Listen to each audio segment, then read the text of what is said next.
जय हिंद दोस्तों, मैं नवीन शर्मा आप सभी का स्वागत करता हूं। आशा करता हूं आप सब एकदम अच्छे हैं, एकदम बेहतरीन हैं।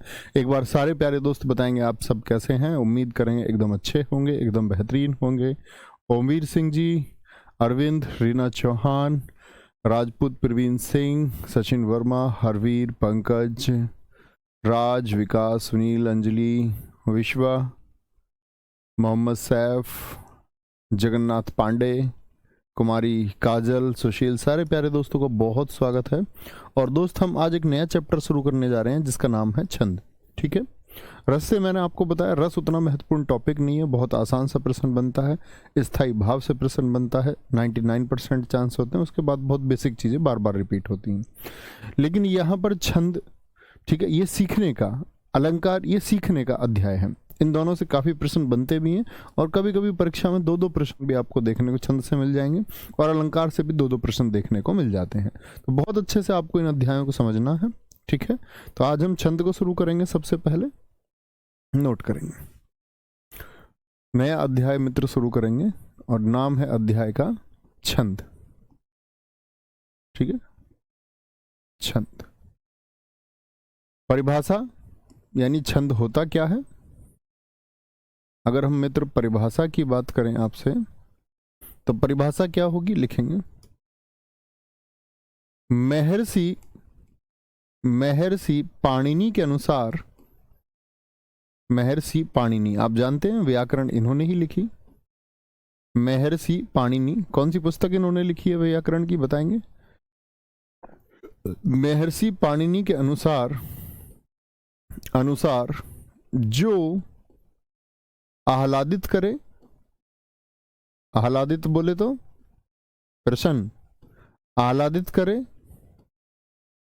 जो आह्लादित करे, या बोलो प्रसन्न करे, प्रसन्न करे, प्रसन्न करे, वही छंद है। क्या बोले, जो आह्लादित करे, प्रसन्न करे, वही क्या है, वही छंद है। ये इन्होंने कह दिया। अब महर्षि पाणिनि जी दरअसल में दोस्त इन्होंने लिखा आपका अष्टाध्यायी को। अब अष्टाध्यायी को इन्होंने लिखा तो वो व्याकरण की प्रथम पुस्तक मानी गई है। और कोई भी व्याकरण जो है वो नियमों में बंधी रहती है। जैसे आप ग्रामर देखते हैं वहां भी सेट ऑफ रूल्स होते हैं, और हिंदी की व्याकरण के भी अपने नियम हैं। यानी कोई भी वाक्य, उसको लिखने का एक नियम होता है। हमने वाक्य में सीखा कि हम सबसे पहले वर्ण जानते हैं दोस्त, वर्ण से भी उसको हम आपका वर्गीकरण करके जानते हैं स्वर और व्यंजन क्या होते हैं। तो स्वर और व्यंजन के सहयोग से हम कई बार शब्द निर्माण करते हैं। शब्द निर्माण करके हम क्या बनाते हैं मित्र, वाक्य बनाते हैं। और वाक्य किस प्रकार लिखना चाहिए उसके भी अपने गुण हैं कि वह सार्थक होना चाहिए, शब्द क्रम होना चाहिए, एक निश्चित दूरी का पालन करना चाहिए। करते हैं कि नहीं? आप कहेंगे जी भैया। एक वाक्य जो होता है वह हमेशा एक नियमों में बंधा रहता है। तो वाक्य तो बात होती है गद्य की, जैसे राम बाजार जाता है, यह क्या है, यह गद्य है। लेकिन इसको यदि काव्य के रूप में लिखा जाए, यानी इसको कविता के रूप में लिखा जाए, या मैं कहूं इसको पद्य के रूप में लिखा जाए, तब क्या नियम नहीं होंगे दोस्त? नियम तब भी होंगे। और ये जो छंद है ये बेसिकली उसी काव्य के लिए है। छंद किसके लिए? ये काव्य में इस्तेमाल होने वाला एक, आपका अगर बात करें, अध्याय है। और वो क्या नियम होंगे, किन नियमों का पालन करके हम अपने काव्य को शुद्ध लिखेंगे। आप सोचिए, आपने एक बात सुनी होगी कि जैसे रामायण लिखी गई, तो रामायण जो लिखी गई है उसमें क्या है, उसकी पंक्तियों में क्या है? आप कहेंगे भैया चौपाई है। रामायण की पंक्तियों में चौपाई, यानी प्रत्येक पंक्ति में 16 मात्रा। आप सोच के देखिए और इमेजिन कीजिए ये कितना बड़ा कार्य है। आप कहेंगे भैया हम कोई शायरी लिखें, कोई कविता लिखें, हम जोड़ तोड़ के बना देते हैं, हम लोग तुकबंदी कर लेते हैं। तुकबंदी करनी बहुत आसान है। उसने मेरा दिल तोड़ा, फिर मैंने उसको घूसा मार के फोड़ा, तो ये तुकबंदी आसान है। ठीक है, तो आप क्या कहेंगे? समझ रहे हो ना, मतलब तुकबंदी आसान चीज है। लेकिन अब आपने जो बोला उसमें आपको मात्राएं भी, अब आप सोचेंगे भैया मात्रा तो सही नहीं है, मतलब 16 मात्रा ऊपर होनी चाहिए, 16 नीचे, हर पंक्ति में 16 मात्रा, तो कितने शब्द बदलने पड़े होंगे। और फिर शब्द बदल के भी सोचना वही है कि अर्थ ना बदले। सर थोड़ा साफ लिखा करें। ठीक है भाई साहब, थोड़ा साफ लिख देंगे। ऐसा लगता होगा दबा दबा सा, है ना? इसको पेन को पतला करना पड़ेगा, थोड़ा साफ लिख दिया जाएगा फिर आपको। ठीक है, महर्षि पाणिनि के अनुसार क्या बोलेंगे? जो आह्लादित करे। मैं बोलता भी तो हूं दोस्त, साफ लिखने की क्या बात है? अच्छा, आप बोल के लिख नहीं पाते होंगे। यहां देखें, आगे बात समझते हैं। तो छंद क्या होता है, इसीलिए हम कहते हैं छंद का अर्थ क्या होगा। तो छंद का अर्थ अब बताना दोस्त, अब साफ दिखेगा ना। छंद का अर्थ होता है बंधन। क्या होता है? बंधन। बंधन, ठीक है। यानी कि प्रत्येक काव्य जो होगा या प्रत्येक पंक्ति कुछ नियमों में बंधी रहेगी, उसी को हम बंधन कहते हैं। और याद रख लेना, इसी में हम बोलते हैं छंद का सर्वप्रथम उल्लेख। छंद का सर्वप्रथम उल्लेख। अबे यार, कितना बड़ा बड़ा तुम लिखवा रहे हो मुझसे। Not my style. ऐसे तो मैं लिखने पे ज्यादा ध्यान जा रहा है मेरा। ऋग्वेद में क्या बोलोगे? छंद का सर्वप्रथम उल्लेख कहां पर है? ऋग्वेद में। भाई साहब मुझे मेरी तरह लिखने दें, ठीक है? सुन लो, अगर आप नहीं लिख पा रहे हैं, नहीं समझ में आ रहा है मैं क्या लिख रहा हूं, तो मेरे नाम मतलब जो शब्द है उनको सुन लो। छंद का जो दूसरा नाम है वो पिंगल ऋषि ने दिया, इसीलिए इनको पिंगल कहा जाता है। छंद को पिंगल कहा जाता है, ठीक है। अब फिर बात आती है छंद के अंग। क्या? छंद के अंग या अवयव बोल सकते हैं हम। अवयव या अंग कितने होते हैं? तो आप कहेंगे भैया 7 होते हैं। क्या बोलोगे? 7। ये छंद के बारे में बेसिक जानकारी है कि जो प्रसन्न करे वाक्य को, यानी वाक्य को खूबसूरत बनाए, वाक्य को सुंदर बनाए, वह महर्षि पाणिनि कहते हैं। छंद का अर्थ होता है बंधन, ठीक है। और आपका छंद का सर्वप्रथम उल्लेख होता है ऋग्वेद। छंद का दूसरा नाम है पिंगल, और छंद के अवयव या अंग हैं आपके 7, ठीक है। छंद के अवयव कितने हैं? मीनू बमनिया, वेरी गुड, बहुत शानदार, बहुत गजब। इतनी बात समझे? ये तो बेसिक जानकारी हुई किसके बारे में? छंद के बारे में। अब मैंने एक बात आपको बताई, छंद के अवयव कितने हैं, यानी अंग कितने हैं? छंद के 7 हैं, और 7 अंग ये हमको सबसे पहले पढ़ने हैं। नंबर 1 तो पढ़ेंगे आपका संख्या। पहला अवयव होता है संख्या, यानी कि मात्रा। क्या होता है? संख्या यानी कि मात्रा आपका। दूसरा आपका क्या होता है? दूसरा होता है वर्ण, वर्ण होगा। तीसरा जो होगा आपका, तीसरा होगा गति, ठीक है। गति बोले तो लय को हम कहते हैं, लय। और चौथा हम बोलेंगे तो आपका यति। यति क्या होता है? रेस्ट होता है, विराम होता है, विराम। क्या होगा? विराम होगा। पांचवा इसका होगा आपका तुक। क्या बोलोगे? तुक होता है। छठा इसका होगा गण, और 7वां इसका होगा दोस्त आपका चरण या पाद। क्या बोलोगे? चरण या फिर पाद होगा। तो किसी भी छंद को अभी हम समझ रहे हैं, अभी हम बेसिक चीजों को जान रहे हैं, तो उसके बाद आप शायद ये शब्द या ये नाम आपको कठिन लग सकते हैं, लेकिन क्या बोलेंगे, थोड़ी देर में ही आप इनको जान जाएंगे। भैया पिंगल ऋषि है ना? जी हाँ, दरअसल में पिंगल ऋषि ने दोस्त पिंगल शास्त्र को लिखा, जिसको हम छंद शास्त्र के नाम से जानते हैं, इसीलिए छंद को हम पिंगल कहते हैं, ठीक है। पहले हिंदी को पढ़ लीजिए भाई। कुलदीप सिंह अच्छे छात्र का परिचय दें। स्टैटिक जी के पहले जो पढ़ रहे हैं उसको पढ़िए, जो पढ़ने आए हैं उसको पढ़िए। उसके लिए गाइड किया जाता है कौन आपको कहाँ से पढ़ना है। क्या बोलेंगे? छंद के अवयव, नहीं तो जो पढ़ रहे हैं वह भी नहीं पढ़ पाओगे और ध्यान कहीं और रहेगा। इसीलिए जिसको पढ़ते हैं उस पर फोकस किया करो। बोलेंगे भैया सबका उत्तर आना चाहिए, छंद के अवयव कितने होते हैं? तो आप कहेंगे छंद के अवयव रहे 7 जी। पहले तो सबसे पहले हम जानेंगे आपका संख्या यानी कि मात्रा को, फिर हम वर्ण को जानेंगे, इसमें से बहुत सारी चीजें आप जानते होंगे, गति और लय को जानेंगे, फिर हम विराम और आपका यानी यति को जानेंगे, फिर तुक को, फिर गण को, फिर चरण को हम जानेंगे, ठीक है। आगे तो इसीलिए प्लीज बहुत अच्छे छात्र आप बने। आप तो वैसे भी यार स्नातक परीक्षा पास किए हुए बच्चे हैं, ग्रेजुएट हैं, तो कम से कम उतनी समझ आपकी होनी चाहिए। चलो मान के चलो एक 18 साल का बच्चा चंचल होता है, उससे उतनी उम्मीदें नहीं रखती, नया नया कंपटीशन में आता, उसके दिमाग में तरह तरह के, आपको तो शांत होना चाहिए, एकदम एकदम शांत होके, ठीक है। पढ़ा करो, इधर उधर की बातें मत किया करो, एकदम शांत। और फोन को तुम ऐसे रख के टाइप कर रहे हो, छोटे बच्चे हो क्या तुम? फोन दूर रखो खुद से, ऐसे रखो और पढ़ो। पेन और कॉपी आपके हाथ में होना चाहिए और कुछ नहीं। अपनी कॉपी पर करो जो करना है, लिखते रहते हो, कमेंट करते रहते हो बुद्धू बच्चों की तरह। आगे आएंगे, क्या बोलेंगे? सबसे पहले नंबर 1 हम पढ़ेंगे मात्रा। मात्रा जिसको मैंने नाम दिया संख्या। अब तुमसे कुछ पुराने में क्वेश्चन पूछना शुरू करूंगा तो उत्तर देना। उत्तर देने का मतलब कमेंट में उत्तर देना नहीं होता, इसका मतलब आप अपने मानसिक रूप से उस उत्तर को जान लें कि क्या है।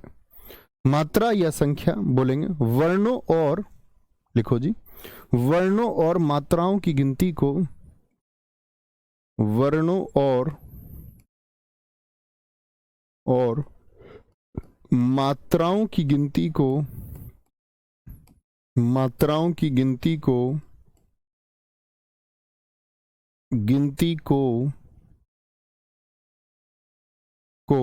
भाई साहब संख्या कहते हैं। भाई साहब मत लिख लेना इसमें बीच में संख्या कहते हैं, कभी बीच में भाई साहब लिख लो। वर्णों और मात्राओं की गिनती को क्या कहते हैं? संख्या कहते हैं। ठीक है, अब ये दरअसल में जितनी भी मात्रा होगी, इसका मतलब क्या हुआ? एक और परिभाषा निकल के आती है, अर्थात भाई मात्रा गिनेंगे तो मात्रा से क्या पता चलता? अर्थात वर्ण के उच्चारण में लगा समय कम लगेगा कि ज्यादा लगेगा? उच्चारण में लगा जो समय होगा वह क्या होता है? मात्रा होता है। जैसे मैं आपसे जानना चाहूंगा, याद रख लेना इस बात को, मात्रा 2 प्रकार की होती हैं। मात्राएं लिखें, सॉरी, मात्राएं 2 प्रकार की होती हैं। कितने प्रकार की होती हैं मात्राएं? 2 प्रकार की होती हैं। कौन कौन सी 2 प्रकार की? एक तो होंगी आपका एक मात्रा होगी जिनकी एक मात्रिक, और दूसरी आपका होंगी द्विमात्रिक। कितने प्रकार की होंगी? एक मात्रिक और द्विमात्रिक। अब बात आएगी जी एक मात्रा किनकी होगी, तो मैंने वर्णमाला में आपको ह्रस्व और दीर्घ वर्ण पढ़ाया था, एक बार उत्तर देंगे। ह्रस्व और दीर्घ वर्ण मैंने आपको दोस्त पढ़ाए थे, एक बार मैं आपसे उत्तर चाहूंगा कि ह्रस्व वर्ण कौन कौन से होते हैं। तो एक मात्रा किसकी होती है? अ, यानी कि जो छोटे स्वर हैं हमारे ई, ऊ, और छंद में पूरा काम मात्राओं का, और फिर मात्रिक छंद में, वार्णिक छंद में वर्ण की गिनती का सारा काम हमारा होगा। इसीलिए मैं आपसे पूछूं इन सब की कितनी मात्रा होती है, तो आपको हमेशा पता होना चाहिए कि लघु वर्ण की मात्रा कितनी होगी? 1 होगी। लघु वर्ण की मात्रा 1 होगी। नहीं जी मडेना जी, गलत किताब आपको पढ़ लिए हैं। और द्विमात्रिक कौन कौन से बचे? जो दीर्घ वर्ण है। और दीर्घ वर्ण कौन कौन से? आ, दीर्घ ई, दीर्घ ऊ, ए, दीर्घ ऐ, ओ और दीर्घ औ। कितने हो जाएंगे दोस्त आपका? 7 हो जाएंगे। कितने हो जाएंगे आपका? 7 दीर्घ वर्ण है, और 7 यदि दीर्घ वर्ण है दोस्त, तो उन सब की क्या बोलेंगे? मात्रा कितनी होंगी? 2 होंगी। क्या बोलेंगे? उन सब की मात्रा कितनी होंगी? 2 होंगी। मैंने आपको वर्णमाला में वार्णिक विच्छेद इसीलिए समझाया था और कहा था भाई साहब इसका इस्तेमाल हम जाकर के छंद में करेंगे। मुझे आप लोग बताइए, राम का वार्णिक विच्छेद आप क्या करेंगे? बताएं जरा। वार्णिक विच्छेद करिए राम शब्द का, तो आप कैसे बोलेंगे भैया? रा, धन, आ। और उम्मीद करूंगा हर एक हमारे सारे प्यारे छात्र जानते होंगे कि वार्णिक विच्छेद किस तरह से होगा। यही होगा ना मित्र। अब क्योंकि हम मात्राएं गिन रहे हैं, तो मात्रा का मतलब होता है स्वर। व्यंजनों की कभी मात्रा नहीं होती। जो बिल्कुल लिखना चाहते हैं इस बात को कहीं किनारे पर लिख लीजिए, व्यंजन की कोई मात्रा नहीं होती। मात्रा तो आपने हमेशा चढ़ी देखी होगी, तो किसकी? स्वर की। जैसे यहां पर देखो आप, मात्रा स्वर की होती है। जैसे अक्का, का में क्या है? ए शामिल होता है। की, तो ये मात्रा किसकी है? ये स्वर की मात्रा है। या मैं बोलूं कु लिखा हुआ है, तो ये किसकी मात्रा है दोस्तों? स्वर की मात्रा है। या मैं बोलूं कृपा होता है आपका, तो स्वर की मात्रा होती है हमेशा। या देखिए ये किसकी मात्रा है? ये स्वर की मात्रा है। ये किसकी मात्रा? स्वर की मात्रा है। यहां पर से हम बात करेंगे, ये मात्रा किसकी आई है? स्वर की है। और मात्रा ऐसा नहीं कि चढ़ेगी, ये मात्रा ही है स्वर भी। के ये क्या है, ये स्वर की मात्रा है। कै क्या है, ये स्वर की मात्रा है मित्र। ये क्या है, कौ, ये स्वर की मात्रा है। और मैं बोलूं कौ, ये क्या है, औ लगा हुआ है तो स्वर की मात्रा है। इतना तो सब लोग समझते हैं ना,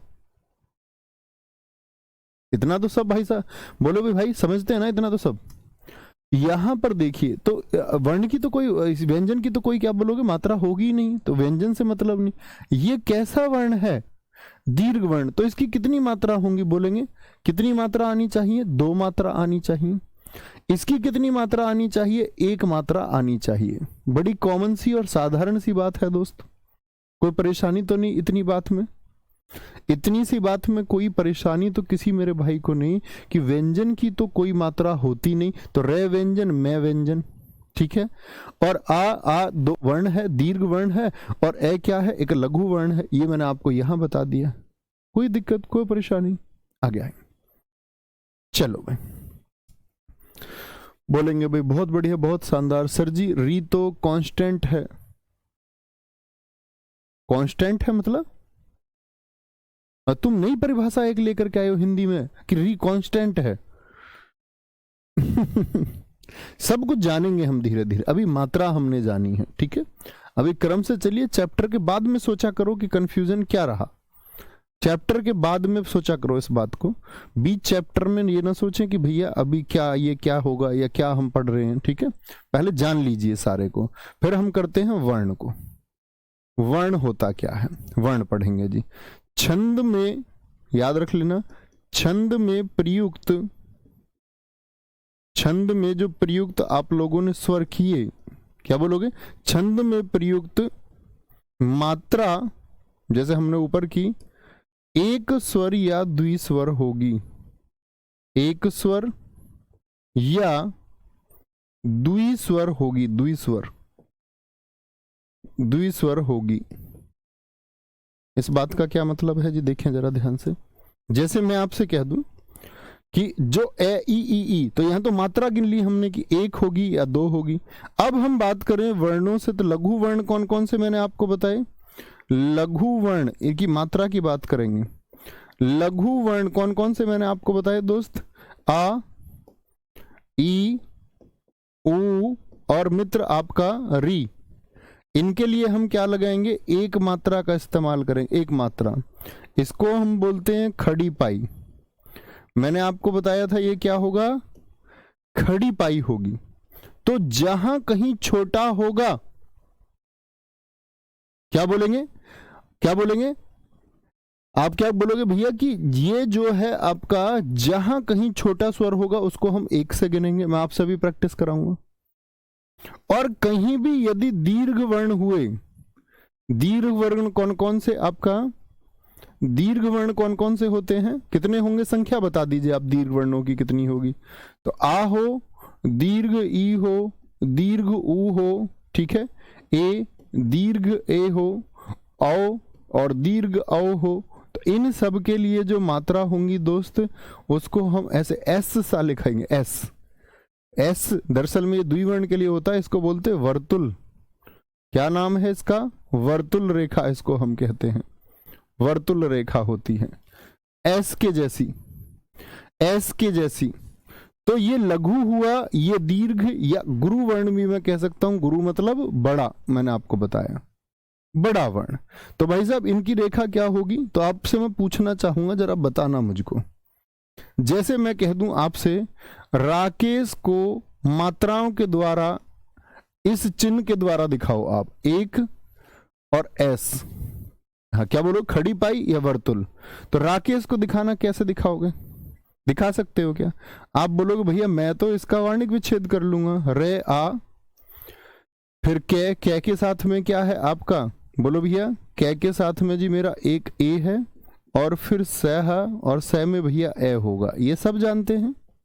अच्छा इसके लिए क्या रेखा इस्तेमाल होगी कोई, आप बोलेंगे व्यंजन के लिए तो कोई रेखा वर्ण में इस्तेमाल नहीं होगी, इसका तो कोई अर्थ ही ना बचा। अब तो आ के लिए क्या होगा, दीर्घ वर्ण है 2, ए के लिए क्या होगा 2, और दोस्त आपका ए के लिए क्या इस्तेमाल होगा, बोलो, इसके लिए भी 2, और ए के लिए क्या इस्तेमाल होगा 1।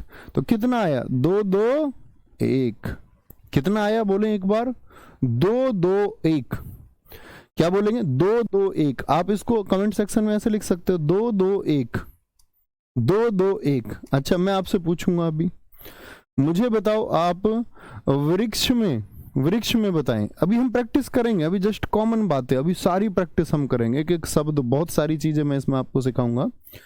वृक्ष जरा करें, इसमें मुझे सूत्र लिख के बताएं कि भैया मात्रा कितनी आएंगी। 1 1 2 2 1 1 2 1 1 2, क्या आएगा? लिखेंगे। तो आप कहेंगे भैया वी है, वृक्ष होता, वृक्ष, तो इसमें क्या है? री है। और फिर आता है आपका कशा बोलेंगे तो आपका क्या आएगा भैया? का धन शा। अभी काशा में तुम कंफ्यूज हो जाओगे कि आपको, अभी मैं पहले आधा वर्ण और दुगना वर्ण सिखाऊंगा। पहले आधा, नहीं तो तुम यहाँ पर फिर सोच मत जाओगे। तो पहले तुमको सिखाना जरूरी है कि पहले आधा आएगा या बाद में आधा आएगा। पहले वो सिखाऊंगा, वृक्ष तब सिखाऊंगा। अभी साधारण मात्राएं तुमसे पूछ लूंगा एक बार, कभी यहाँ शोर मचाने लग जाओ, तुम्हारा कुछ भरोसा नहीं। ठीक है, मुझे ये बताइए सूरज में मात्राएं गिन के बताइए, सूरज में, क्योंकि अभी आधा पहले सिखाऊं तो तब वो पूछूं तो जब ज्यादा अच्छा रहेगा। नहीं तो आपको पता होना चाहिए वृक्ष में क्या होगा भैया? री एक मात्रा होगी। का शा आ, का 6 क्षत्रिय कैसे बनेगा? का शा आ, तो एक मात्रा वहां पर आएगी, तो एक और एक मात्रा होंगे। लेकिन जो आधे का नियम जानते वो जानते कि ऐसे नहीं होगा। ठीक है, अभी आधे का नियम आपको सिखाएंगे, तब बात करेंगे। सूरज का बताओ मुझको, तो से में क्या है? अब तुम धीरे धीरे क्या प्रैक्टिस हो जाएगी कि तुम बार बार वर्ण नहीं लिखोगे, अब तुम पहचान जाओगे। सा में एक दीर्घ है तो उसका 2 हो गया, रे में एक ए आएगा तो उसका 1 हो जाएगा, और जय में एक आएगा उसका 1 आप कर देंगे जी, उसका 1 आप कर देंगे। मोहिनी में बताइए, मोहिनी में क्या होगा? मोहिनी में तो क्या बोलेंगे आप? भाई सूरज में ऐसी तो करोगे, सा दीर्घ उ रा, और आपका फिर आ आएगा, और फिर जा, और जय में फिर ए आएगा। यही तो करेंगे मित्र। तो ये क्या होगा आपका? बोलेंगे इसको क्या बोलेंगे आप? इसको आप बोलेंगे भैया वर्तुल हो गया, दीर्घ है, ये आपका क्या हो गया? 1, ये 1 हो गया। मोहिनी को कहेंगे आप करें इस तरह से, तो मोहिनी आप कहेंगे 2, यहां पर लघु ई मात्रा 1, यहां पर दीर्घ मात्रा तो यहां पर 2। आप करके देख लीजिए, तो क्या बोलोगे? माँ धन ओ की कितनी मात्राएं होंगी? 2। ठीक है, हा में क्या आएगा आपका? लघु ई, मात्रा कितनी होगी दोस्त आपका? भैया लघु हो जाएगी। यहां पर आपका दीर्घ ई आया तो यहां पर मात्रा कितनी हो जाएंगी? तो 2 हो जाएंगी। ठीक है, एक कॉमन सी बात हुई, इतनी छोटी सी बात मेरी समझ में आई आप लोगों को अभी या नहीं? क्योंकि अभी हम बात कर रहे हैं एक स्वर और द्विस्वर की, तो जो छोटी मात्राएं उनके लिए 1 लगेगा, जो बड़ी मात्राएं होंगी ये कॉमन सी। दूसरा जो मैंने आपको बताया अवयव समझ में आया कि किस तरह से हम मात्रा का प्रयोग करेंगे? बोले जी हाँ या ना। चलो तीसरे की तरफ चलते हैं, हम तीसरे की तरफ चलते हैं। और तीसरा हमारा अवयव मैंने आपको बताया गति, सॉरी बोर्ड नॉट वर्किंग, क्या बोलेंगे? तीसरा मैंने आपको बताया गति। गति को मैंने कहा लय। तो परिभाषा क्या बनी कि छंद को पढ़ते समय, भाई आप पढ़ेंगे ना, आप लोग हनुमान चालीसा पढ़ते होंगे, जय हनुमान ज्ञान गुण सागर जय कपीस तिहु लोक उजागर। क्या बोलेंगे आपका? छंद को पढ़ने में जो लय उत्पन्न हो, लय एक लय उत्पन्न हो जाती है, लय उत्पन्न हो जाती है। बोल के देखो एक बार, एक लय में आप बोलेंगे जय हनुमान ज्ञान गुण सागर जय कपीस तिहु लोक उजागर रामदूत अतुलित बंदलामा अजनी पुत्र पवन सुतनामा महावीर विक्रम बजरंगी कुमति निवार सुमति के संगी कंचन विरण विराज सुएसा कानन कुंडल कुंचित कैसा हाथ वज्र ओ ध्वजा विराजे कांधे मूज जने उसाजे शंकर सुवन केसरी बंदन। तो आप इसको बोलेंगे, एक लय आपके अंदर पैदा होगी और अंत तक पैदा होगी या नहीं? तो आप कभी भी छंद को जब पढ़ें तो जो लय उत्पन्न हो जाती है उसी को हम क्या कहते हैं? उसी को हम गति कहते हैं। ठीक है, उसी को हम गति कहते हैं। जो लय उत्पन्न होती है या जो निरंतरता उत्पन्न होती है, जो निरंतरता उत्पन्न होती है, एक कंटिन्यूटी आएगी, एक आपका निरंतरता आएगी, निरंतरता उत्पन्न होती है, तो उसको हम क्या बोलेंगे? उसको हम गति कहते हैं। क्या कहते हैं? गति। ठीक है जी, छंद में इसका भी इस्तेमाल होगा। आपका चौथा मैंने बताया था यति। अब आप कहीं पर एक आप जब लगातार बोलते रहेंगे तो कहीं ना कहीं तो आप मुझे बताएं, एक विराम आपको लेना पड़ेगा या नहीं? लंबी सी सांस खिंच जाएगी जब बहुत सारा बोल दोगे तो लास्ट में क्या होगा, एक लंबी सी सांस खिंचेगी और आप रुकेंगे, ठीक है, आप रुकेंगे। अभी दोस्त ये सब सीखेंगे हम, वर्णों का, अनुनासिक की क्या मात्रा, चंद्र बिंदु की कितनी मात्राएं गिने, ठीक है, इस तरह से हमको वो याद करना होगा।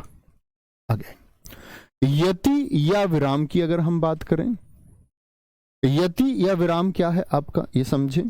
क्या बोलेंगे, यति या विराम क्या होता है? पाठक द्वारा, क्या बोलेंगे, कोई भी पाठक है यदि आपका छंद पाठन के दौरान, ये लिख सकते हैं, सॉरी, छंद पाठन के दौरान, जब आप किसी छंद को पढ़ रहे हैं, छंद पाठन के दौरान, छंद पाठन के दौरान जब नियत समय पर, यानी एक निश्चित समय पर, नियत समय पर, नियत समय पर श्वास लेनी पड़ती है, श्वास बोले तो श्वास, श्वास, श्वास लेनी पड़ती है, लेनी पड़ती है, अर्थात, अर्थात बीच में, क्या बोलोगे, बीच में रुकावट पैदा होती है, या रुकावट नहीं, विराम पैदा होता है, स्पेस आएगा, एक समय के लिए रुकना पड़े, एक विराम पैदा होता है। रुकावट इसलिए नहीं लगता क्योंकि आगे फिर चलते हैं, विराम पैदा होता है, तो उसको क्या बोलेंगे हम, आपका यति कहते हैं, यति। और जब रुकने का अपने आप में एक बड़ा महत्व होता है, अपने आप में एक महत्व होता है। अपने आप में महत्व से क्या मतलब है जी, अपने आप में महत्व से क्या मतलब है? देखो, जैसे एक बहुत हिंदी का प्रचलित है, उसे रोको मत, उसे रोको मत, यहां तक आपने बोला, अब आपने विराम ले दिया, उसे रोको मत जाने दो, इसका क्या अर्थ हुआ? यानी विराम चिन्ह कहां पर आया आपका, विराम आया यहां पर, यति यहां पर आ गई। लेकिन मैं बोल दूं उसे, और मैं विराम ले दूं यहां पर, सांस में यहां पर ले दूं, उसे रोको मत जाने दो, मत जाने दो, क्या दोनों का अर्थ बदलेगा या नहीं, हाँ या ना? ध्यान से देखिए, तो आप वाक्य में श्वास कहां ले लेते हैं, विराम या यति कहां होती है, क्या बोलेंगे, विराम या यति कहां पर होती है? तो आप कहेंगे भैया उसे रोको मत जाने दो। तो इस यहां पर क्या बात हुई कि उसको रोकना नहीं है, जाने देना है, और यहां मैंने विराम ले दिया, यहां उसे रोको मत जाने दो, तो यहां कह रहा कि रोक लो, और वहां जाने की बात थी। बहुत बढ़िया, ये अभी सीखेंगे गोविंद जी, अभी हम वर्णों को सीखेंगे तब सीखेंगे, अभी उसका कोई वर्णन नहीं आ सकता है। बहुत बढ़िया खान आर्यन जी, एकदम ठीक लिखा है आपने, वेरी गुड ऋतिक, बहुत शाबाश। तो बात समझे, तो लय जो है वो आपका क्या है, गति है, और जो विराम आ जाए वो क्या होगी, वो यति होगी, वो क्या हो जाएगी, आपकी यति हो जाएगी, ठीक है। यानी कि जब हम कहीं रुकेंगे तो उसको हम क्या कहेंगे, यति कहेंगे। इसके बाद में आपका आता है, इसके बाद में आपका आता है तुक या ताल, तुक या आपका ताल। तुक से मतलब होता है कि आप जब किसी चीज को पढ़े तो एक तुकबंदी पैदा हो, तुक या ताल बोलेंगे। छंद के अंतिम शब्दों में, अंतिम शब्दों में, अंतिम शब्दों में यदि तुक हो, यदि तुक हो तो वे तुकांत छंद, क्या बोलोगे, तो वे तुकांत छंद, और यदि, यदि तुक ना हो तो, कोई तुकबंदी ना हो, राइम बोलते हैं जिसको हम अंग्रेजी में, तुक ना हो तो वे ए तुकांत छंद, ए तुकांत छंद कहलाते हैं। क्या बोलेंगे? ए तुकांत छंद कहलाते हैं। ठीक है, तो अब ए तुकांत छंद कैसे जी? जैसे मैं आपको बताऊं, मुझे नहीं ज्ञात मैं कहाँ हूं, कुछ वाक्य लाइन लिखिए। मुझे नहीं ज्ञात मैं कहाँ हूं, मैंने ये बोला मुझे नहीं ज्ञात मैं कहाँ हूं, मैं, मुझे नहीं ज्ञात मैं कहाँ हूं, प्रभो संबोधन किया एक, यहां हूं अथवा वहां हूं, यहां हूं अथवा वहां हूं, ये बताएं मुझको। तो बाद में देखो एक तुकबंदी इसमें है या नहीं। इन दो पंक्तियों को आप तुकांत कहेंगे कि अतुकांत कहेंगे? बोलेंगे। इनको आप कहां हूं और वहां हूं, तो एक तुकबंदी बन रही है या नहीं? अक्सर शायरियों में क्या होता है, तुकबंदी बनती है बाद में। तो तुक का मतलब ताल, और जब ये डिफरेंट हो जाए, यानी कि ये भिन्न हो जाए, अलग अलग हो जाए, तब क्या बोलेंगे? अतुकांत हम इसको कहेंगे, अतुकांत। आकांक्षा अंबेडकर जी एकदम सही लिखा था। बोलेंगे आगे, कोई दिक्कत कोई परेशानी इस बात में? तो इसको क्या कहेंगे आप कहेंगे भैया इसको मैं यदि देखता हूं तो मैं कहूंगा इसको मैं कहूंगा आपका तुकांत छंद, और यदि ना मिले ऐसा तो अतुकांत हो ही जाएगा। आसान बात है, रटने की आवश्यकता ही नहीं। छठा होता है आपका चरण या पाद, चरण या पाद। ये दरअसल में क्या होता है ये समझे, ये देखें, लिखेंगे। जैसे मैं आपसे कुछ लिख दूं, पहले एक उदाहरण लिख के मैं आपको बताता हूं। उदाहरण हम लिख सकते हैं, पेट पीठ दोनों मिलकर हैं एक, पेट पीठ, थोड़ा भैया दो पंक्ति छोड़ के लिखना, पेट पीठ दोनों मिलकर हैं एक, दोनों मिलकर हैं एक। ठीक है, चल रहा लकुटिया टेक, लाठी के सहारे चल रहा लकुटिया टेक। ये देखो, अब दरअसल में चरण होता क्या है, यहां पर आपको एक बात लिख लेनी है। ठीक है, ये आपने जो दो लाइन छोड़ी होंगी तो वहां पर आप लिख सकते हैं कि प्रत्येक, बोर्ड तुम्हारा बड़ा लेट चलता है, क्या बोलेंगे?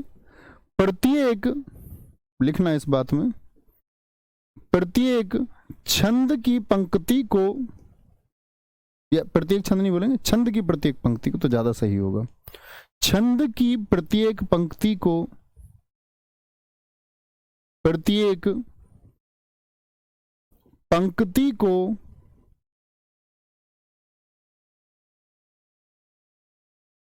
प्रत्येक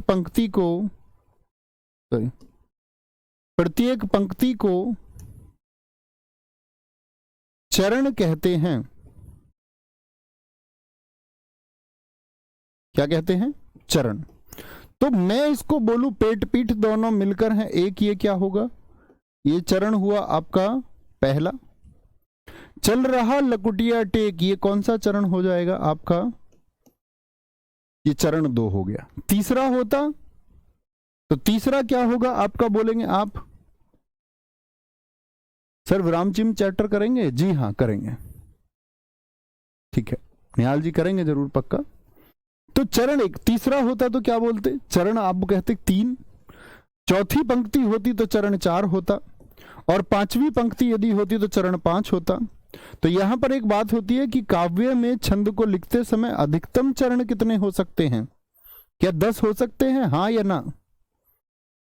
10 हो सकते हैं। तो आप कहेंगे अधिकतम चरण जी 6 हो सकते हैं छंद शास्त्र के अनुसार, और न्यूनतम चरण जो होंगे वो 2 होंगे। इनसे कम चरण आपको कभी परीक्षा में नहीं मिलते, और ना होते परीक्षा में क्यों मिलेंगे? तो आप कहेंगे भैया अधिकतम चरण 6 हो सकते हैं और न्यूनतम चरण कितने होंगे? वो 2 होंगे। क्या होंगे? वो 2 होंगे। ठीक है, जैसे यहां पर एक बात और आती है एक बात और आती है कि दोहा और सोरठा, दोहा और सोरठा जब हम पढ़ेंगे, अभी आप नहीं जानते, सिर्फ नोट कर लीजिए, दोहा और सोरठा की, ठीक है, कि अगर हम बात करें क्या हो जाएंगे उसमें, दोनहा और सोरठा कि इसके प्रत्येक पंक्ति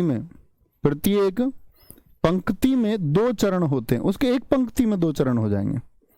प्रत्येक पंक्ति में आप जान जाएंगे, बड़ी आसान सी चीज होगी जब आप पढ़ेंगे। प्रत्येक पंक्ति में 2 चरण होते हैं, 2 चरण होते हैं जिसे दल कहते हैं, जिसे दल कहते हैं। क्या कहते हैं? दल। यदि एक ही पंक्ति में 2 चरण हो जाएं तो उसको हम बोलते हैं दल।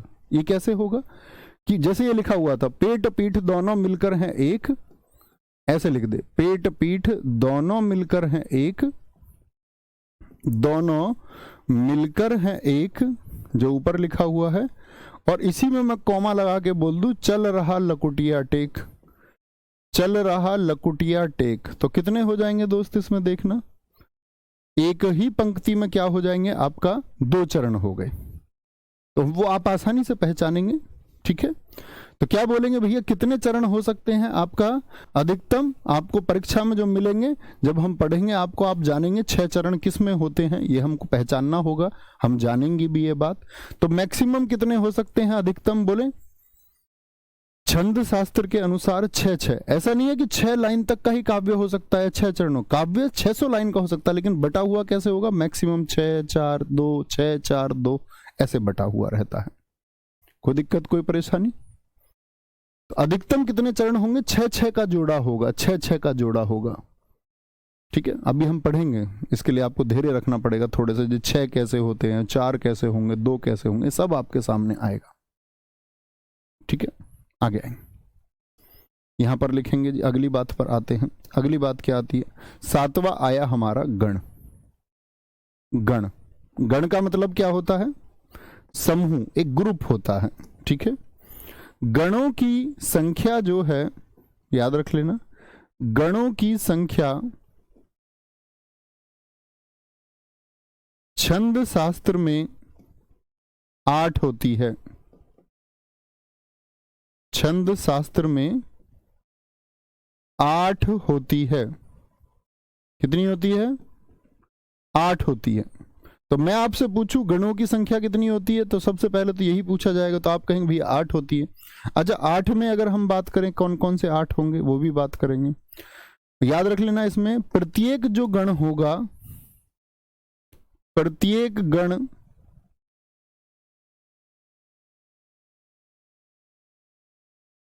तीन अक्षर या वर्ण, प्रत्येक जो गण है वो 3 अक्षर या वर्ण का होता है। कितने का होता है? जो गण होंगी उनकी संख्या 8 है। कैसे 8 है वो देखेंगे, अभी आगे आएंगे। प्रकाश यादव जी, दोस्त मैं आपका पिन कोड या किताबों के सॉल्यूशन के लिए नहीं हूं, मैं आपको पढ़ाने के लिए हूं। उसके लिए कॉलिंग टीम के पास फोन करो, कॉलिंग टीम का। अब मैं कैसे आपका ऑर्डर बता सकता हूं कहाँ नहीं है? मैं ऑर्डर बता पाऊंगा कि आप ही सोचें, फिर मैं कैसे पढ़ा पाऊंगा अगर मैं ऑर्डर बताऊंगा आपका ऑर्डर कहाँ है, कैसे है। अब मैं आपसे पूछूं, फिर मैं आपसे संवाद करूं कि भैया आपका ऑर्डर कहाँ फंस गया है, या मैं आपको अपना फ़ोन नंबर दूं है लाइव क्लास में, है ना? ऐसा नहीं, उसके लिए कॉलिंग टीम आपके पास है, ठीक है। वो इतने सारे लोग, 60-70 लोग किस लिए? वो आपके सॉल्यूशंस के लिए हैं। फ़ोन किया करो उनको, व्हाट्सएप पे मैसेज डाल दो, फ़ोन नहीं लगता है तो रिप्लाई आएगा, 100% श्योर आएगा।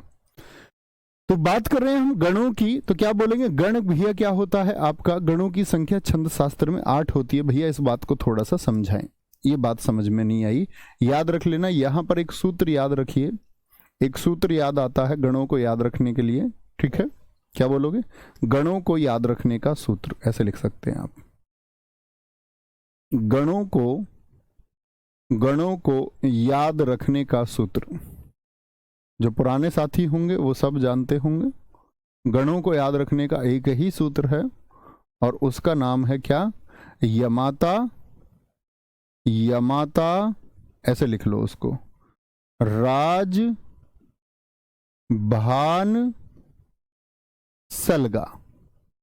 यमाता राजभान सलगा, और ये आपके एक एक बच्चे के नब्ज में बसा हुआ होना चाहिए। यमाता राजभान सलगा, क्या बोलोगे? यमाता राजभान सलगा। देखो जी कैसे, मैंने बोला कि 8 गण होते हैं। 8 गण से क्या मतलब है आप लोग बताएंगे। तो पहले से शुरू कीजिए, और मैंने कहा प्रत्येक गण में 3 अक्षर होते, 3 अक्षर जरा गिने। तो एक मात्रा नहीं लेनी है, 3 अक्षर लेने हैं। मां, एक अक्षर मैं हो गया और एक अक्षर हो गया ता। तो पहला क्या बन गया आपका, पहले को हम बोलते हैं आपका यमाता। 3 का जोड़ा लेना भैया बस, यमाता। और किससे शुरू हुआ यमाता, देखना जरा। यमाता, य की कितनी मात्रा होंगी? तो आप ऐसे भी कर सकते हैं इसको, ये धन ए। आएगा ये में ए या नहीं आएगा दोस्त बताओ, हाँ या ना? मां में क्या आएगा आपका, मां में आपका भैया आ आएगा। बोलो भैया आएगा या नहीं? तय में भैया आ आएगा या नहीं आएगा? आएगा जी। तो दोस्त मात्राएं कितनी बनी? व्यंजन की तो मात्रा होती नहीं, व्यंजन की तो मात्रा होती नहीं, ए की एक मात्रा होती है। कितनी? ए की एक मात्रा। आ की कितनी मात्राएं बताई आपको? 2। ठीक है, ये भी बात खत्म। इस आ की कितनी मात्राएं होंगी? 2। तो क्या बोलोगे, यमाता जो होता है किससे शुरू हुआ था? ये से, और जिस अक्षर से या जिस वर्ण से शुरू हो उसी को हम गण कहते हैं, और ये यगण होता है।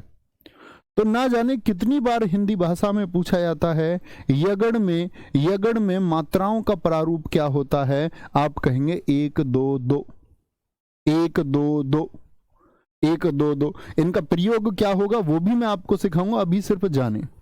तो हमने किससे शुरू किया था दोस्त, आपका बताएंगे? ये से ले लिया हमने, तो ये से यगण हो गया। अगला शुरू कीजिए। अगला कहां से शुरू करेंगे मित्र बताएं जरा, अगला कहां से शुरू करेंगे? ये से तो शुरू कर दिया, अब मैं से शुरू करेंगे।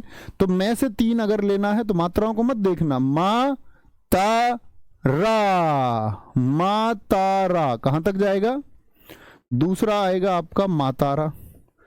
अब आसान हो जानी चाहिए चीजें आपके लिए, ठीक है, क्योंकि वार्णिक विच्छेद में आपको सिखा चुका। तो आप क्या बोलेंगे, अब मैं सीधे लिख दूं? सीधे लिख दूं भाई। मातारा में क्या आएगा? मां में आ आएगा, 2 2 2। इनकी आवश्यकता पड़ेगी बच्चे उत्तर देने में, परीक्षा में सीधे सीधे प्रश्न आएगा। क्या बोलेंगे आप इसको? मैं से शुरू हुआ तो ये मगण होगा। क्या बोलेंगे इसको? हम इसको मित्र हम मगण कहेंगे, मगण। जी हाँ, 12वीं में होता है, ठीक है। अच्छा जी, तीसरे की बात करें, तीसरा किससे शुरू करेंगे? अब आप बोलोगे तीसरा शुरू करूंगा भैया मैं। देखो, अगर जहां शुरू कर रहे हो अगर साथ में स्वर है तो स्वर तक लीजिए। अब यहां स्वर नहीं है, जय में, रे में तो स्वर था, तो वो रे के साथ है तो हमने उसको लिया। अब लेंगे हम तय से, तो क्या आएगा? ताराज। मात्राएं आप बताइए, आएगा ताराज या नहीं? ताराज, ता से ले लिया हमने भैया, ये ता से ले लिया। अब कहां से शुरू करें? रा से। तो रा से क्या आएगा? बोलो, रा से क्या आएगा? राजभा, क्योंकि स्वर को छोड़ नहीं सकते। राजभा, बोलो भैया, राजभा। राजभा, रा से हमने ले लिया, तो रा के बाद में क्या आएगा? जा से जबान। देखो भाई, रा से हमने ले लिया, अब क्या आएगा? अब जैसे आएगा। तो जैसे 3 अगले कौन से होंगे? जय भय ने, तो जबान। अच्छा भैया, जय ले लिया, अब किससे आएगा? भय से। तो भय से आप बताइए क्या बनेगा? सारे दोस्तों का उत्तर चाहता हूं, भय से क्या बोलोगे? तो आप बोलेंगे अगले 3 बनेगा, भा से भानस, भा से भानस बनेगा। अच्छा, भा ले लिया आपने, अब आएगा ना, तो भैया 7वां कौन सा बनेगा? तो आप कहेंगे भैया ना सा ला बन जाएगा, नाशल। और आपका भैया नस्ल बन गया, और नस्ल के बाद में अब कहां से? सा से शुरू करेंगे, तो अब खत्म ही हो जाएगा। सा से शुरू करेंगे तो सलगा बनेगा, सलगा, सलगा। और अब से के बाद ले से शुरू करेंगे तो 3 मिलेंगे नहीं। इसीलिए हिंदी भाषा में जो छंद है उसमें दोस्त क्या बोलेंगे आपका? 8 होते हैं क्या आपके? गण। और गण को याद करने का सूत्र क्या है? ये बनाया हुआ सूत्र है ये, ठीक है, ये हिंदी भाषा का बना हुआ सूत्र है। तो फिर से एक बार मैं रिपीट करूंगा, बहुत ध्यान से सुनना। हालांकि बहुत बेसिक चीज है, जिसका ध्यान इधर उधर हो उसी को साथ समझ में आया होगा, बाकी समझेंगे एक बार और, क्योंकि इसकी हमको आवश्यकता होगी। मैंने बोला हिंदी भाषा में कोई भी शब्द जब आप लिखेंगे उसमें एक गण होगा। अगर वो 3 अक्षर का, तो आप 3 अक्षर का कोई एक वर्ण सोच के लिख लो अपनी कॉपी पे कहीं साइड में, ठीक है। अच्छा जी, तो मैंने बोला इसको शुरू करेंगे 3-3 वर्ण पर। तो या से शुरू किया तो कितना आएगा भैया, बोलो? या, मा और ता आएगा या नहीं? माँ से शुरू करूं तो क्या आएगा? मा ता रा, स्वर को तो नहीं छोड़ सकते।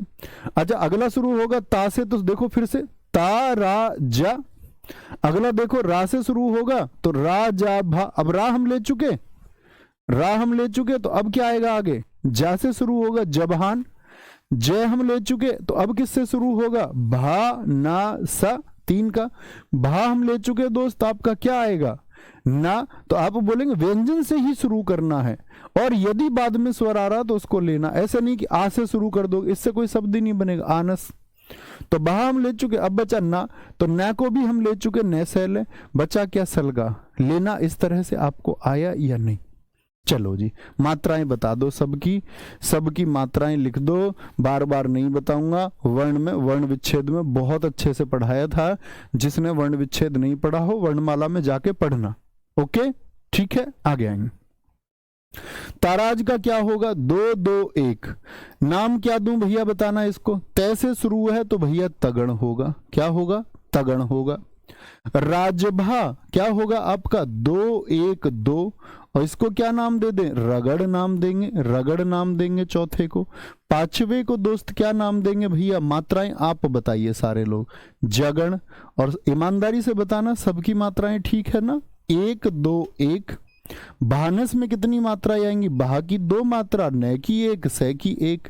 तो क्या बनेगा आपका? क्या बोलेंगे? भगण बनेगा। भगण बन जाएगा, ठीक है। नस्ल की अगर हम बात करें तो क्या बन जाएगा? 1 1 1। इसको क्या बोलेंगे हम? नगण बोलेंगे। नगण। सलगा की अगर हम बात करें आपका क्या बन जाएगा? 1 1 2, और 1 1 2 बन जाएगा, तो इसका मतलब क्या हुआ? ये सगण बन जाएगा। समझे बात को? समझे, ठीक है। अच्छा, मातारा की अगर हम बात करें तो क्या बनेगा? माँ धन आ। ये लिख सकते हैं खुद, मुझे बार बार ये छोटे बच्चों वाला काम करने की जरूरत तो नहीं है। अब मैं समझूंगा इतने होशियार आप हो चुके होंगे कि ये काम खुद कर सकते हैं, लिख सकते हैं। ये नहीं, बहुत आसान है, ठीक है। ये लिखना अपनी कॉपी में, ये आपका कार्य है। तो भैया ये बात मैं आपको सिखा रहा हूं, इसका इस्तेमाल होगा जब मैं आपको सूत्र बताऊंगा कि भैया शुरुआत में 2 तगड़ होने चाहिए, तो आप कहेंगे तगड़ का मतलब तय से ताराज, आपके दिमाग में आना चाहिए ताराज। मैं बोलूं कोई सूत्र मैं आपको बताने लगूं हिंदी भाषा का, मैं कहूं शुरुआत में एक भगण होना चाहिए, तो बहा नाम आते ही आपको क्या लगेगा कि बहा से भानस, और भानस की मात्रा है कितनी? 2 1 1। तो ये चीज आपको मेंटली करनी होगी, उसका बहुत फायदा होगा, ठीक है। देखेंगे। गौरव शर्मा जी कह रहे भैया मैंने आपके खाकी बैच से सब कुछ रटा हुआ है, कहीं से कुछ भी पूछ लो। जिन्होंने पढ़ा हुआ है वो सभी बता देंगे। ये अच्छी बात होती है कि आपने अच्छा रिवीजन किया हुआ। पढ़ा हुआ बोला करो यार, रटा हुआ पढ़ने में ऐसे रहता है, रटा हुआ पढ़ने में ऐसे लगता है कि पता नहीं क्या, मतलब गलत तरीके से जैसे आपको पढ़ाया गया हो, ठीक है। उस खाकी बैच से भी अच्छा बैच हमारा, उसमें हिंदी चल रहा है ना। अच्छा, मुझे एक बात बताइए मुझे बताइए कि 3 वर्ण का कोई एक अक्षर आप लिख के दिखाएं, कोई एक अक्षर 3 वर्ण का, तो ये आपको समझ में आ जाएगा जो भी आपने लिखा है। 3 वर्ण का कोई एक अक्षर आप सोच लीजिए, कोई अक्षर कह रहा हूं, सॉरी, कोई एक शब्द जिसमें 3 वर्ण आते हो, सोच के देखिए जरा। 3 वर्ण का कोई एक अक्षर, सारे दोस्त सोचेंगे। जैसे मैं बोल दूं हमारा प्रिय देश भारत है, तो इसमें भी कितने हैं? 3 अक्षर हैं। इसकी मात्राएं क्या होंगी? इसकी मात्राएं क्या होंगी? बोलो भैया। 2 1 1। अब 2 1 1 किसका सूत्र होता है? मैं पूछूं भारत शब्द में कौन सा गण होगा? कौन सा गण होगा, तो गण होने के लिए तो आपको मात्राएं पता होनी चाहिए। तो ऐसा कौन सा गण होता है जिसकी मात्राएं 2 1 1 होती हैं, तो आप कहेंगे भानस होता। अब ये नहीं कि यहां पर भय इसीलिए मैंने भगण लिख दिया, नहीं। तो कौन सा गण होगा, मात्राओं की वजह से, भय की वजह से नहीं, मात्राओं की वजह से। क्या बोलेंगे, मात्राओं की वजह से कौन सा हो जाएगा, आपका भगण हो जाएगा। यहीं पर शब्द होता भरत, क्या तब भी भगण होगा क्या, तो भय से मतलब नहीं है। तो भरत में कितनी मात्राएं होंगी, 1 1 1। तो ये 1 1 1 मात्रा किसमें होती है, तब यहां पर कौन सा गण हो जाएगा, 1 1 मात्रा है तो नशल होगा, क्योंकि नशल में ही कोई आपका दीर्घ नहीं होता, सारे लघु रहते हैं, सारे लघु होते हैं, ठीक है। बाकी सोचिए, जैसे मैं बोल दूं, अब कोई आपसे बोले कि सागर शब्द में, तो अब तो मुझे दिख ही जाएगा, सागर 2 1 1 भगण हो जाएगा जी, भगण हो जाएगा, ठीक है, भगण हो जाएगा। मैं आपको होमवर्क के लिए क्वेश्चन दे रहा हूं, आप बताना उसमें कौन सा गण है। मसाला शब्द में कौन सा गण होगा, मैंने दे दिया मसाला।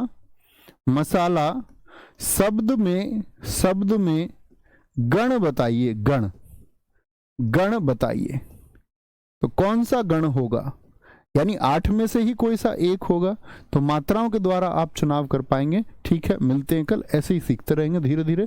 उम्मीद करूंगा जो चीजें सिखाई हैं वो समझ में आई होंगी, और रिवीजन किया करो अच्छे से, अच्छे स्टूडेंट बनिए, क्योंकि कंधे पर सितारे दोस्त कमजोर छात्र को तो नहीं मिलेंगे। आप अब तक कमजोर हैं, अभी समय है, या तो खुद को मजबूत आप बना लीजिए और एक अच्छा छात्र बना लीजिए, तो आपके 4 सितारे आपको मिल जाएंगे, ठीक है। अदरवाइज दोस्त बड़ा कठिन है, आपको खुद को बेहतरीन करना ही होगा, डिजर्व करते होंगे तभी मिलेंगे, ठीक है।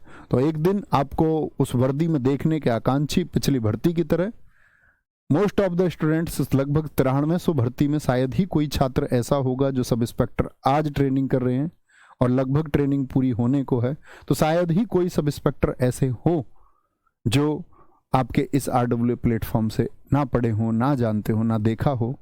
तो एक दिन हम उम्मीद आपसे भी करेंगे कि आप अपनी इस मेहनत को सिलेक्शन में कन्वर्ट करके एक दिन हम ये बात आपके बारे में भी बोल पाएं। तो थैंक यू, नमस्ते, जय हिंद, जय भारत, टेक केयर, जय मां सरस्वती।